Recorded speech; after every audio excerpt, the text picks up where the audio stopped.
मन की दशा हमें समझना पड़ेगा। अभी जैसे मैंने कहा कि मन कोई चीज नहीं है, मन एक खिड़की है। हमारा जो ज्ञान है, डाकू क्यों बन जाता है? क्योंकि वो डाकू को अच्छा मानने लगा है। कहीं ना कहीं से उसने मांगना है कि डाका डालना अच्छा है, पैसा आ जाएगा, मेहनत नहीं करना पड़ेगी। कहीं ना कहीं सुसाइड करता है तो वो कहीं ना कहीं से उसमें सुख खोज रहा है, इसमें कोई सुख है। तो यह भ्रम है, मृग मरीचिका है कि व्यक्ति जहाँ दुख है उसमें सुख मान लेता है। इस कारण व्यक्ति बुरे कार्य करने लग जाता है, क्योंकि दुख के लिए कोई कार्य नहीं करता। उसकी धारणा बन गई कि इसमें सुख है। जैसे पतंगा है, वो लाइट में सुख मानता है तो लाइट पे झूमता है, उसे ज्ञान नहीं है कि हमारा इसी में विनाश हो जाए, वो लाइट में सुख मान रहा है। ऐसा ही संसारी व्यक्ति जितने बुरे कार्य करता है उसमें सुख मान रहा है। वो कहता है गुटखा खाने में सुख है, उसको ज्ञान नहीं है कि कैंसर का दुख क्या होगा। तो जब किसी को किसी वस्तु में सुख नजर आने लग जाए और सुख नहीं है तो इसे सुखाभास बोलते हैं, और सुखाभास में ही व्यक्ति पापी बनता है, डाकू बनता है। और जब व्यक्ति को यथार्थ का ज्ञान हो जाता है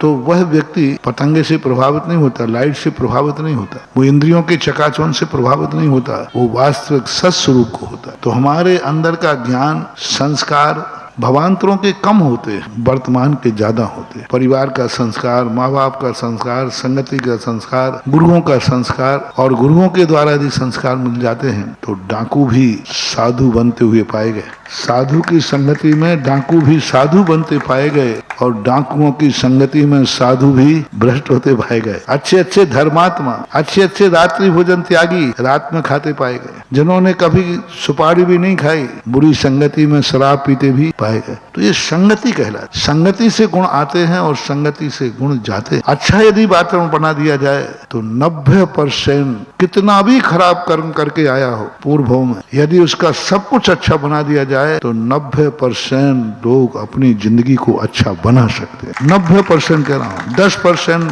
100 में से 10 लोग नहीं सुधरेंगे, 90 लोग सुधरेंगे। और कितना भी अच्छा संस्कार लेके आ जाए, यदि उसकी संगति बुरी हो जाए तो 90% लोग भ्रष्ट हो जाएंगे। सब तरफ की बुरी हो जाए, बहुत अच्छे कर्म करके आया लेकिन परिवार में माँ बाप गंदे हैं, माँ बाप भी शराब पीते हैं, माँ बाप की गलत कार्य करते हैं, भाई बंधु करते, रिश्तेदार करते, जाति करती, समाज करते, सब यदि करते हैं तो नियम से उसका प्रभाव पड़ेगा। इसका फॉर एग्जाम्पल, कौन सा जानवर है जो जन्म लेते ही खून पीता है? कौन सा जानवर है जो जन्म लेते ही खून पीता है? डॉक्टर साहब, कोई नहीं। शेर का बच्चा भी नहीं। इसका अर्थ है कि हर जानवर अच्छा कर्म करके आया है, तभी वो जन्म लेते खून नहीं पीता, माँ का दूध पीता है। और दूध पीना बता रहा है कि उसका कर्म तो अच्छा लेके आया है, बाद में उसकी माँ उसे दूध के स्थान पर खून पिलाना सिखाती है। शेर का बच्चा पहली बार खून खाता नहीं, उसको बेकार लगता है।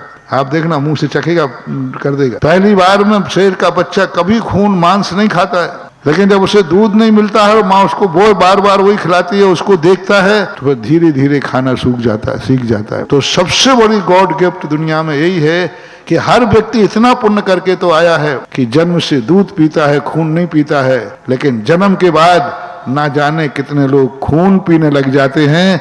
ये कर्म की विडंबना नहीं, पूर्व की विडंबना नहीं, वर्तमान की कुसंगति का असर है कि दूध पीने वाला भी खून पीने लग जाता है। और अच्छे जानवर हों, कई जानवरों को अपन ने देखा, यदि उनको अच्छी तरह बचपन से ही पाला जाए तो शेर का बच्चा भी दूध पी सकता है।